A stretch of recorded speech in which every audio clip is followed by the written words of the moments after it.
Radio. Les Français parlent au français. Je n'aime pas la blanquette de veau. Je n'aime pas la blanquette de veau. Sud Radio Berkov dans tous ses états.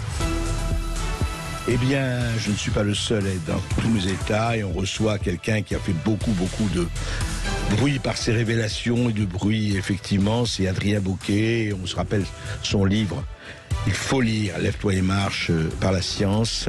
Grâce à la science, effectivement, et qui a fait une mission humanitaire en Ukraine, qui est resté 16 jours en Ukraine, et qui est venu raconter ce qu'il a vu. Et il y a eu à la fois un tollé, il y a eu d'ailleurs, Adrien Bauquet, il faut que je vous dise, même là, il y a 40 secondes, c'est intéressant, j'ai reçu sur Twitter, en disant, alors, je sais pas qui est cela, mais peu importe. Peu importe. C'est nouveau, ça vient de sortir. C'est quelqu'un qui disait à propos de alors un certain qui dit fake news, enfin fake news, fake, etc. Voilà. Les interviews du Français Adrien Bauquet, qui aurait observé des crimes de nazis ukrainiens, entre guillemets, contre des militaires et des civils à Boutcha en avril, d'ailleurs vous parlez pas que de Boutcha, sont un mensonge. Alors c'est pas signé, évidemment, c'est courageusement anonyme, c'est fake news. Voilà, on peut reprendre dès le début, il parle de civils, j'ai jamais parlé de civils. Ouais. Donc déjà, rien que le titre, c'est une auto-fake. C'est une auto-fake news. Donc déjà, donc la suite, j'imagine même pas. Je vais même reprendre quelques points. J'ai vu, bon, vous avez compris, hein, on m'est tombé dessus là tous les jours, toute la nuit, tout le temps. J'imagine. Mais déjà, je vais repréciser certaines choses. Je n'ai jamais dit que j'étais là pendant des combats. Les seuls combats entre Vous n'avez guillemets... jamais parlé de ça, en tout cas, j'ai jamais parlé de combat, mais sur tous les fake news, il y a marqué Monsieur Bauquet a assisté à des combats. Je n'ai pas assisté à des combats, j'ai assisté à des tueries et à des mutilations sur des militaires russes. Ça, c'est premièrement. Deuxièmement, les seuls, entre guillemets, combats où j'ai pu assister ne sont pas des combats, mais des bombardements que j'avais expliqué, comme quoi, vous savez, les obus avec des mortiers avaient été mal réglés, étaient atterris. C'est les seuls combats auxquels où j'ai réellement assisté. Ça, c'est le deuxième point. Et le troisième point, on va rappeler les petites dates, parce qu'il y en a qui se sont acharnés à essayer de voir quand j'y suis allé, bref, etc. Ça m'a fait beaucoup rigoler. Parce que tous ces gens-là, c'est des gens en fait qui n'ont pas mis un pied en Ukraine et qui pensent mieux savoir que tout le monde ou que les gens sur place. Donc, pour un petit rappel, j'y suis allé début avril, j'y suis resté pratiquement tout le mois d'avril. Je suis arrivé au niveau de Boutcha, si je me trompe pas, à quelques jours près, je crois c'est le 3 ou 4 avril, d'accord. Effectivement, Boutcha, l'Ukraine avait récupéré Boutcha.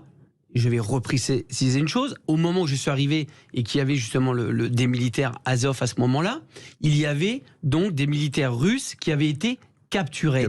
Ces militaires russes qui ont été capturés, je n'ai jamais dit que c'était des militaires russes qui étaient capturés à Boutcha. J'en ai aucune idée.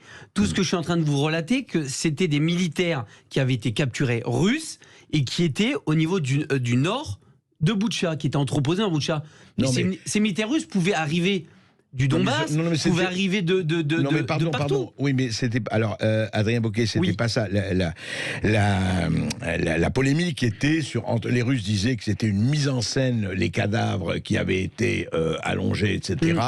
Et évidemment, les Ukrainiens disaient non, voilà le résultat des bombardements russes qui ont tué... Moi, j'ai été témoin de cadavres qui avaient été déplacés. C'est-à-dire que quand je suis arrivé, il y avait encore des cadavres. Et les cadavres, en fait, étaient déplacés pour, si vous voulez, c'est mon avis personnel, pour créer comme une sorte de masse de cadavres à un seul endroit. Alors, pour avancer, en fait, effectivement, il faut quand même se dire que le monde a reconnu, alors que le monde était quand même, je dirais, plutôt d'un côté que d'un autre, a reconnu qu'il y avait eu, ou torture, en tout cas mutilation, etc. Exactement. Ce que vous disiez... Alors, je tiens même à préciser que certaines vidéos donc, ont été authentifiées par le monde, sont des vidéos que j'avais en ma possession, que j'avais récupérées par des militaires ukrainiens. Donc ces vidéos-là ont été authentifiées par le monde, et je tiens quand même à signaler, il suffit de lire et de regarder ce qu'ont fait le monde, c'est pratiquement mot pour mot le témoignage que je vous ai fait pratiquement quelques jours après. Donc, pour toutes les personnes qui disent voilà que j'ai menti ou qui n'étaient pas très sûrs. Donc je les invite à aller voir cet article du Monde qui est sorti vendredi dernier à 8h et qui authentifie donc mon témoignage et les vidéos dont j'ai parlé. Et il n'y a pas de coïncidence. Et nous avons dit, et nous étions effectivement nombreux, et nous avions dit avant ça, ici à l'émission, moi-même, etc., que nous étions que les crimes étaient des deux côtés. Et pour cela, exactement. Le même journal Le Monde, je le rappelle, le 16 mars, donc il y a 2 mois, très exactement, avait écrit depuis qu'ils ont été interdits par l'Europe au titre des sanctions économiques qui parlaient de RT, de Spoutnik, des télévisions, l'argumentaire pro-russe se fait plus rare dans les médias traditionnels français, je cite toujours Le Monde, sauf dans certains supports ou émissions très à droite. Alors c'est amusant, on m'a toujours dit que j'étais à droite je ne savais pas, mais enfin il faut découvrir. Comme chez André Berkoff, où une foule de personnalités se presse depuis le 24 février pour rappeler le contexte de cette guerre et relativiser la responsabilité de Vladimir Poutine tout en rejetant la faute sur l'OTAN ou les États-Unis. Et moi je dis simplement, j'ai écrit, ils ont cité, je prends des gens différents de la doxa médiatique, 95% des médias disent que Poutine c'est Hitler et que Zelensky c'est Jean Moulin. Cette indignation à sens unique me gêne. Le travail de mise en perspective n'est pas fait. Je suis très frappé que personne ne rappelle un certain nombre de traités d'accord. Donc c'était avant cela. Voilà. Je veux dire que et là on s'est fait traiter de très à droite, etc., etc. Donc je suis assez content que Le Monde revienne à la réalité et au moins pas aux 2 poids et 2 mesures, et pas l'indignation en géométrie variable. Exactement. Et c'est exactement, en fait, le témoignage que je vous ai fait. Et je vais même prendre un petit peu à la défense donc, de tous les médias qui m'ont accueilli, sans les nommer, que ce soit les radios ou les télés. J'aimerais justement qu'on précise quelque chose, Monsieur Berkoff.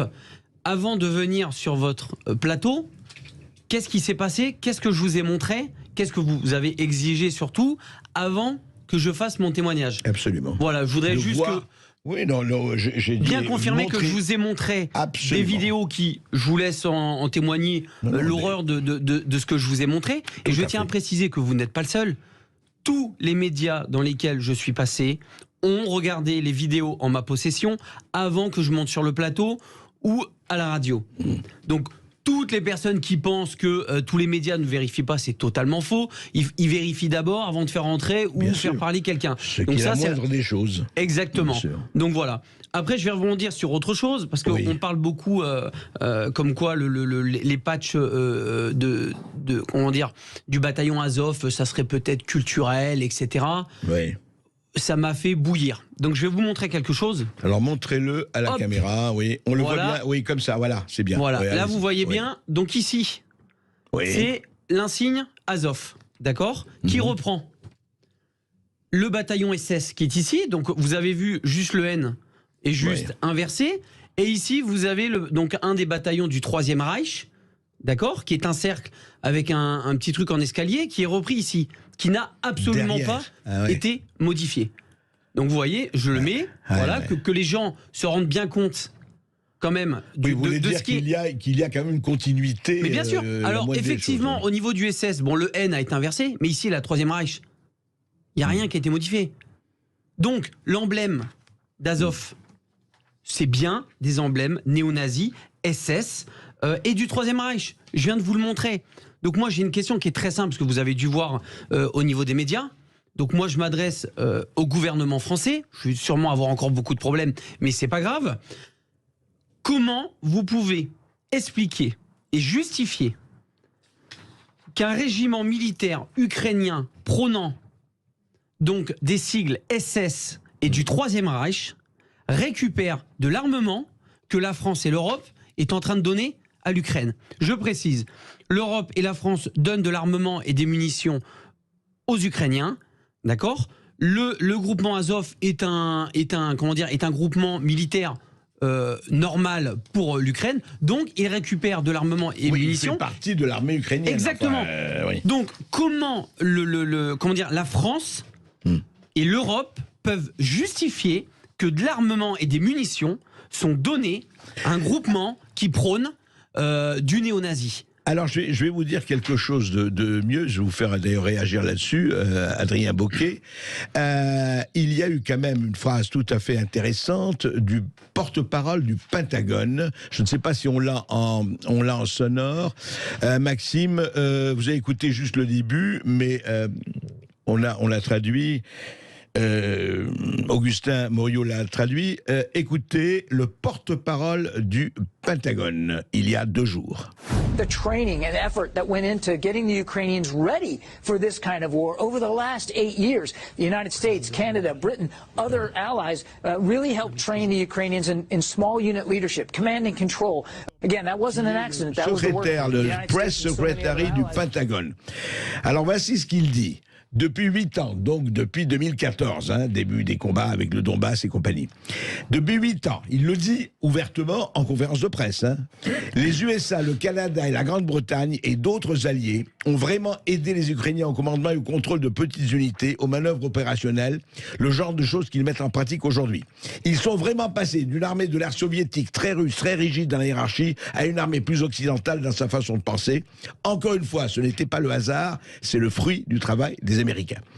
C'est intéressant. Alors, les Américains, donc, entraînés. Alors, on se demande pourquoi, enfin, c'est une autre raison, mais c'est quand même intéressant que le porte-parole du Pentagone dit voilà, ça fait 8 ans que nous entraînons les Ukrainiens. Or, que je sache, les Américains ne sont pas en guerre avec la Russie, ou alors je me trompe. Tout à fait. Alors, est-ce qu'ils se serviraient de ça justement pour envenimer les choses? On peut rebondir aussi sur le président français, président Macron, qui ne se rend pas en Ukraine. Oui. Pourquoi il ne se rend pas en Ukraine? Et Zelensky, d'ailleurs, l'a violemment critiqué pour ça. Exactement. Ouais. Moi, je vous donne mon avis personnel. Moi, je pense que, surtout, Monsieur Macron commence peut-être à voir ou commence à réaliser certaines choses, peut-être celles que je viens de dire, c'est-à-dire qu'on est en train de réellement de donner des armes et des munitions à un groupement néo-nazi. Et je vais vous dire franchement, j'ai fait un petit peu le tour. Allez poser la question aux militaires. Les 2 tiers des militaires français sont stupéfaits justement que l'Europe et la France donnent des armements au bataillon Azov.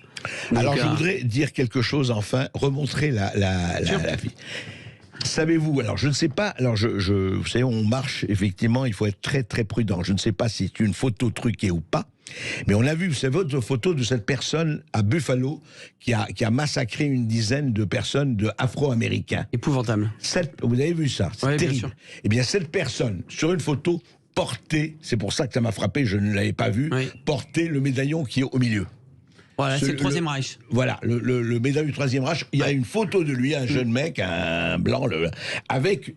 Donc on se dit, est-ce qu'il n'y a pas, le bataillon Azov, regardez, il est juste là et il n'a pas été modifié. Ouais. Donc vous voyez, j'appelle à tous les militaires, on va dire européens, même à tous les juifs européens, de se poser la question et de peut-être réagir sur l'armement qui est en train de donner par l'Europe à ce bataillon Azov. Enfin, pas seulement les militaires, les juifs, tout le monde. Tout le monde. Je crois. Tout le monde. Ouais. Quand on voit tous nos morts et tous nos vétérans et nos anciens combattants qui sont morts pour la France en 39-45 pour justement éradiquer ce genre de choses.